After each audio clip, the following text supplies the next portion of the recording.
आपल्या घराचा सत्यानाश केला, वाघदेवा जंगल वाचवाया। भारत का संविधान कहता है कि हम भारत के लोग, कौन से भारत के लोग, ऐसा सवाल, ऐसी परिस्थिति पैदा हो चुकी है। लोकतंत्र का अवकाश खत्म होते जा रहा है। पुलिस रिप्रेशन के जितने भी मामले हम सामने देख रहे हैं आंदोलनों में, उन सिलसिले में गायत्री जी है, मिहिर जी है, ऐसे तमाम वकील हमारे लिए लड़ते रहते हैं।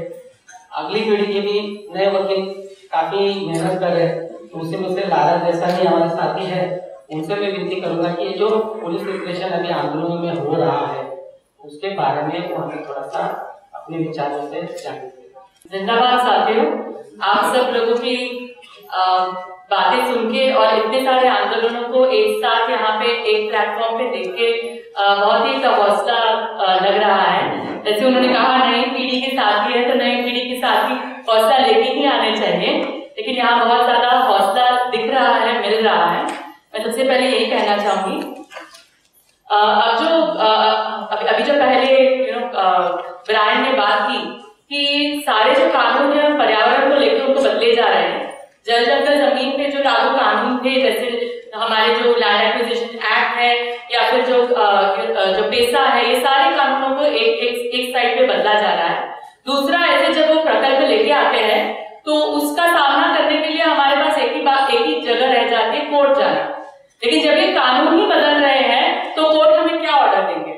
तो ये भी एक प्रॉब्लम हो जाता है कि हम वहां जाके ये भी नहीं कह सकते कि जो हो रहा है वो इलीगल हो रहा है, इसीलिए इसको आप रद्द करो। क्योंकि बहुत सारी जो चीजें हैं जो पहले इलीगल थी उसको आज लीगल कर दिया गया, उसको आज कानून के क्षेत्र के अंदर ला लिया गया है। या फिर ये जो सारे हमारे जो प्रोटेक्शन थे, जो हमारा संरक्षण था, उनको कानून के क्षेत्र से बाहर निकाल दिया गया है। तो कोर्ट जाके भी हमें कभी कभी फायदा नहीं होता है, या फिर कोर्ट में कितना देरी से हमें ऑर्डर मिलता है, ये सब तो हमें पता ही है, हम सबने ये सारी चीजें देखी है। तो इस माहौल में हमारे पास एक ही जगह बच जाती है हमारा हमारी मांगे को आगे करने के लिए, हमारे आंदोलन के दायरे में हमारा लोकतंत्र है उसके दायरे में हमारे आंदोलन की मांगों को आगे करने के लिए वो है सड़क, वो है हमारी जो आवाज, और उसी को लेके हम बाहर आते हैं आंदोलन करने। आज की तारीख में लेकिन क्या हो रहा है कि जब हम आंदोलन करने आते हैं, चाहे हम कोई भी आंदोलन देख लो, यहाँ पे आर्य के लोग आए हैं, आर्य के प्रोटेस्ट को लेके सेवारे ग्रुप से, बाकी हमारे आदिवासी साथी आए हैं, इन सब लोगों पे कोई ना कोई एफआईआर डाला गया है पुलिस द्वारा। साथ ही में हमारे बासु के साथी आए हैं रत्नागिरी से, उन लोगों के ऊपर भी एफआईआर डाले गए हैं। शशिकांत वारिशे जो जर्नलिस्ट थे वहां पे कवर कर रहे थे, उनकी तो हत्या की गई।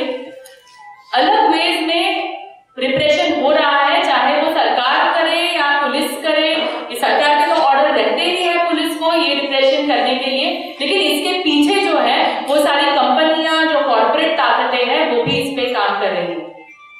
तो इस माहौल में आंदोलन करना पहले तो बहुत ही मुश्किल का काम हो गया है।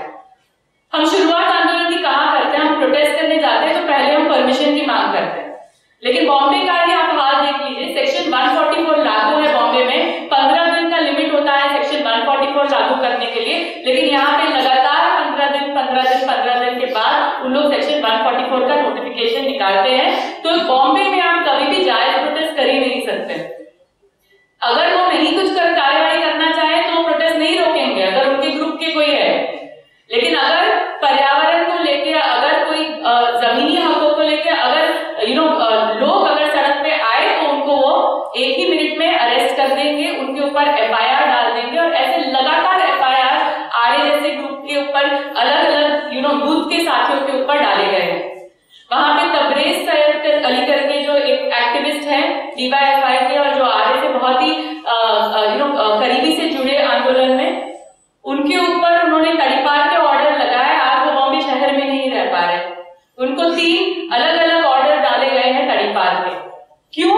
क्योंकि वो पर्यावरण को लेके प्रोटेस्ट कर रहे थे, वो भी एक पीसफुल तरीके से, कोई अहिंसक तरीके से वो प्रोटेस्ट कर रहे थे, जो हमारे लोकतंत्र में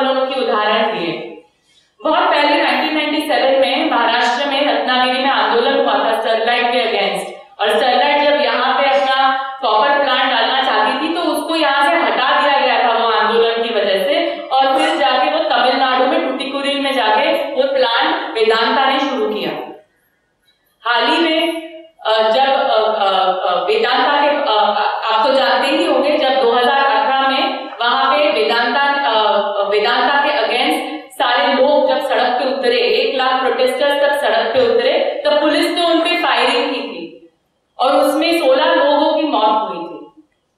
तो ये हमारी लड़ाई जो है वो एक जगह पे अगर हम जीते वो कहीं और लेके जाते हैं। जैसे यहाँ पे नानर से उन लोग बारसू लेके गए, वो कहीं और वो प्लांट लेके जाते हैं, लेकिन उतने ताकतवर है वो कि हर जगह जाके वो वही शोषण करते हैं।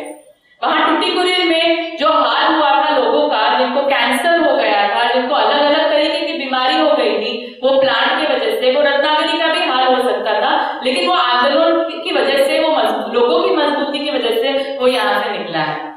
इसीलिए एक जो हमें मांग करनी है, जब हम जब हम हमारे पर्यावरण के हक की, जमीनी हक की, हमारे जल जंगल जमीन बचाने के लिए जो हमारा आंदोलन है उसके हक की जब हम बातें करते हैं, तो हमें हमारे प्रोटेस्ट करने की, हमारा आंदोलन करने का जो हक है, जो हमारा संवैधानिक हक है, उसके लिए भी, उसके बचाव के लिए भी हमें मांग करनी पड़ेगी। क्योंकि आज हमारा लोकतंत्र, हमारा संविधान खुद नष्ट किया जा रहा है और इसीलिए अगर हमें संविधान बचाना है तो संविधान में जो हमको औजार दिए गए थे, वो आर्टिकल 19 में जो हमें वो औजार दिए गए थे बोलने के और आंदोलन करने के, उसको हम नहीं बचाएंगे तो हम हमारा पर्यावरण नहीं बचाएंगे और ना ही हम हमारा काम करने का जरिया, रहने का जरिया, ना ही हम हमारे जल जंगल जमीन को बचा पाएंगे।